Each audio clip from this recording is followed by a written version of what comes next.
গত বুধবার সুকন্যাদের বাড়িতে ছিল খাওয়া দাওয়ার এলাই আয়োজন। উপলক্ষ আমার শালি অর্থাৎ সুকন্যার বোনের আইবুড়ো ভাত। শালি বাড়িতে আসার সাথে সাথেই শাশুড়ি মা ডাইনিং টেবিলে তার আয়োজনের সম্ভার সাজিয়ে ফেললো। 5 ভাজা ও 5 রকমের মিষ্টির সাথে ছিল চিকেন, মাটন, আরও কত কি। সুকন্যার বোন তো দেখে অবাক, এত খাবার একজনের পক্ষে খাওয়া কি সম্ভব? যাই হোক, খাওয়ার আগে আশীর্বাদ পর্ব তো হবেই। প্রথমেই চাটনি দিয়ে শুরু করলো শ্বশুরমশাই। বললেন, সুখী হও, দীর্ঘজীবী হও। এরপরে শাশুড়ি মা ও সুকন্যা আশীর্বাদ পর্বটা সেরে নিল। আমি কিন্তু সেদিন বাড়িতে উপস্থিত ছিলাম না। আর এটা হলো আমার সেই আইবুড়ো শালির একমাত্র ভাই।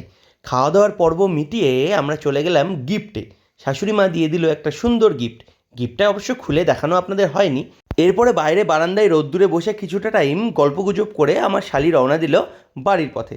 আপনারাও যাবার আগে চ্যানেলটিকে সাবস্ক্রাইব করতে ভুলবেন না কিন্তু। এর মতো টাটা।